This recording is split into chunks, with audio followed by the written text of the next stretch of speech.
Assalamu alaikum students. I hope everyone will be fine. Today we'll discuss chemistry class 10 federal board chapter 12 hydrocarbon think tank questions. Now question number 1 क्या है जो write chemical equation for the preparation of propene. A है CH3 bond CH2 bond CH2 bond OH. इसका reaction हो रहा है in the presence of H2SO4. तो हमारे पास जो प्रोडक्ट आएगा वो क्या आएगा CH3 bond CH double bond CH plus H2O. अब यहाँ पे क्या होगा कि यहाँ से जो है एक OH और यहाँ से हाइड्रोजन निकल के जो है वाटर बनाएगा और CH2 और CH के दरमियान जो है वो डबल बॉन्ड क्रिएट हो जाएगा, जिसकी वजह से हमारे पास क्या होगा कि जो प्रोपेनॉल है वो प्रोपीन के अंदर कन्वर्ट हो जाएगा और वाटर आ जाएगा हमारे पास as a by product. In this reaction, propanol got converted into propene with the elimination of water molecule. B has CH3 bond C triple bond CH plus H2. In the presence of nickel at 200 degrees centigrade to 300 degrees centigrade ये reaction run हो रहा है. तो हमने इसका product जो है वो बताना है कि हम इससे प्रोपीन कैसे बनाएंगे. यहाँ पर क्या होगा जी कि CH3 bond C triple bond CH जो है जब H2 के साथ मिलेगा तो क्या होगा, एक हाइड्रोजन जो है वो इस वाले कार्बन के साथ अटैच होकर दूसरा जो है इस वाले कार्बन के साथ अटैच होकर ट्रिपल बॉन्ड जो है वो डबल बॉन्ड के अंदर कन्वर्ट हो जाएगा और प्रोपाइन जो है वो प्रोपीन के अंदर कन्वर्ट हो जाएगा. नाउ क्वेश्चन नंबर 2 क्या है जी, write down the structural formulas for the products which are formed when 1 butane is reacted with H2 in the presence of nickel.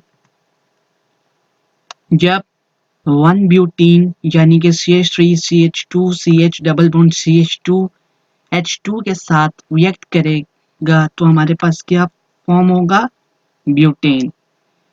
कैसे होगा कि एक हाइड्रोजन जो है वो इस वाले कार्बन के साथ बॉन्ड बनाएगा और दूसरा जो है इस वाले कार्बन के साथ बॉन्ड बनाएगा और डबल बॉन्ड जो है वो सिंगल बॉन्ड के अंदर कन्वर्ट हो जाएगा और 1 ब्यूटीन जो है वो ब्यूटेन के अंदर कन्वर्ट हो जाएगा. When 1 butene is reacted with H2 in the presence of nickel, butane is formed. इसका जो है अब B पार्ट क्या है, dilute alkaline solution of KMnO4. CH3 bond CH2 bond CH double bond CH2 जब KMnO4 के साथ रिएक्ट करेगा तो हमारे पास जो प्रोडक्ट आएगा वो क्या आएगा जी, कार्बन 1 के साथ 3 हाइड्रोजन अटैच होंगे, कार्बन 2 के साथ 2 हाइड्रोजन अटैच होंगे, कार्बन 3 के साथ एक हाइड्रोजन और एक हाइड्रोक्सिल ग्रुप अटैच होगा और कार्बन 4 के साथ 2 हाइड्रोजन और एक हाइड्रोक्सिल ग्रुप अटैच होगा. अलोंग विद हमारे पास जो बाय प्रोडक्ट आएंगे वो क्या आएंगे, MnO2 और 2QH जो है हमारे पास as a by product form होंगे. और हमारे पास क्या होगा कि 1 ब्यूटीन जब हम रिएक्ट करवाएंगे dilute alkaline solution of KMnO4 के साथ तो हमारे पास 1,2 ब्यूटेन डायोल फॉर्म्ड होगा. सी है जी ब्रोमीन वाटर. जब हम 1 ब्यूटीन को Br2 के साथ रिएक्ट करवाएंगे तो हमारे पास क्या फॉर्म होगा, 1,2 डाइब्रोमोब्यूटेन. कैसे होगा कि एक जो है ब्रोमीन वो इस वाले कार्बन के साथ आएगा और दूसरा जो है वो इस वाले कार्बन के साथ आएगा और डबल बॉन्ड जो है वो सिंगल बॉन्ड के अंदर कन्वर्ट हो जाएगा और हमारे पास 1,2 डाइब्रोमोब्यूटेन फॉर्म हो जाएगा. जब क्लोरीन के साथ रिएक्ट करेगा तो तब क्या होगा, हमारे पास 1,2 डाइक्लोरोब्यूटेन फॉर्म हो जाएगा. क्वेश्चन नंबर 3 है जी, identify A, B, C and D in the following reaction. जब propene in the presence of Br2 react करेगा तो हमारे पास प्रोडक्ट A आएगा और जब हम उसको अल्कोहलिक KOH के साथ रिएक्ट करवाएंगे तो हमारे पास प्रोडक्ट B आएगा. अब हमने बताना है कि A और B क्या है. तो जब हमने प्रोपीन यानी कि CH2 डबल बॉन्ड CH3 को Br2 की प्रेजेंस में जब रिएक्ट करवाया तो हमारे पास क्या होगा, एक Br जो है वो इस वाले कार्बन के साथ अटैच हो जाएगा और दूसरा जो है वो इस वाले कार्बन के साथ अटैच हो जाएगा और डबल बॉन्ड जो है वो सिंगल बॉन्ड के अंदर कन्वर्ट हो जाएगा और हमारे पास प्रोपीन जो है वो 2 डाइब्रोमो प्रोपेन के अंदर कन्वर्ट हो जाएगा। तो हमारे पास एक क्या हो गया 1,2 डाइब्रोमो प्रोपेन। जब हम 1,2 डाइब्रोमो प्रोपेन को जो है वो अल्कोहलिक क्यूएच के साथ रिएक्ट करवाएंगे तो हमारे पास जो प्रोडक्ट बनेगा वो क्या होगा CH double bond CH bond CH3 और इस वाले CH के साथ जो है वो Br आके अटैच होगा।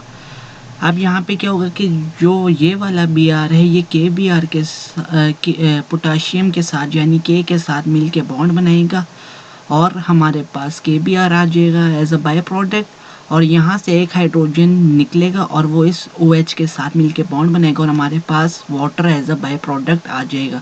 तो हमारे पास क्या होगा जी कि 1,2 डाइब्रोमो प्रोपेन जो है वो कन्वर्ट हो जाएगा ब्रोमोप्रोपीन के अंदर और KBr और वाटर हमारे पास एज अ बाय प्रोडक्ट आएंगे।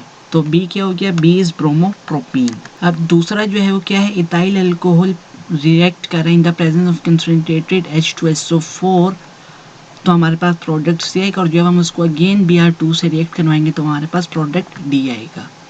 तो जब ethyl alcohol in the presence of concentrated H2SO4 react करेगा तो हमारे पास क्या फॉर्म होगा इथीन फॉर्म होगा और plus water as a by product आएगा। तो C क्या हो गया इथीन। और जब हम इथीन को Br2 के साथ रिएक्ट करवाएंगे तो हमारे पास जो है 1,2 डाइब्रोमो इथेन फॉर्म होगा और तो D क्या हो गया हमारे पास 1,2 डाइब्रोमो इथेन। क्वेश्चन नंबर 4 है जी how can we convert ethene into ethane by hydrogenation of alkene addition of H atom across carbon carbon multiple bond is called hydrogenation. In alkene 2 H atom got replaced double bond and make bond with carbon atom and double bond converted into single bond that is alkene got converted into alkane.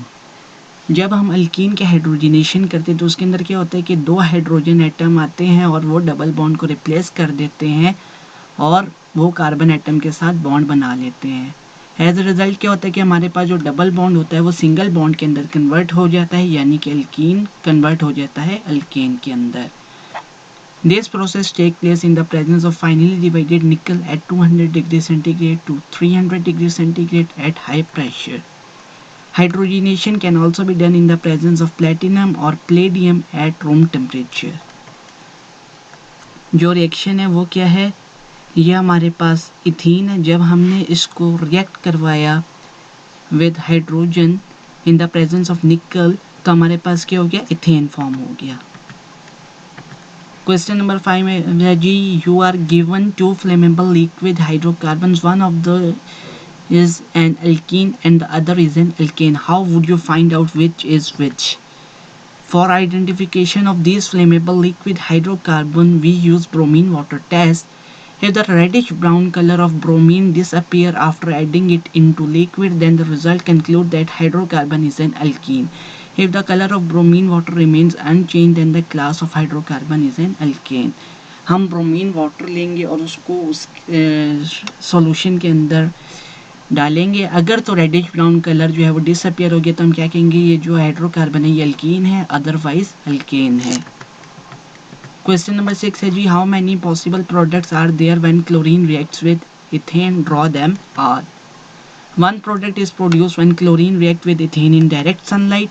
6 product is produced when chlorine react with ethane in diffuse sunlight. Direct sunlight जब होगी तो जब ethane जो है वो chlorine के साथ react करेगा तो हमारे पास क्या आएगा कार्बन प्लस 6 HCl।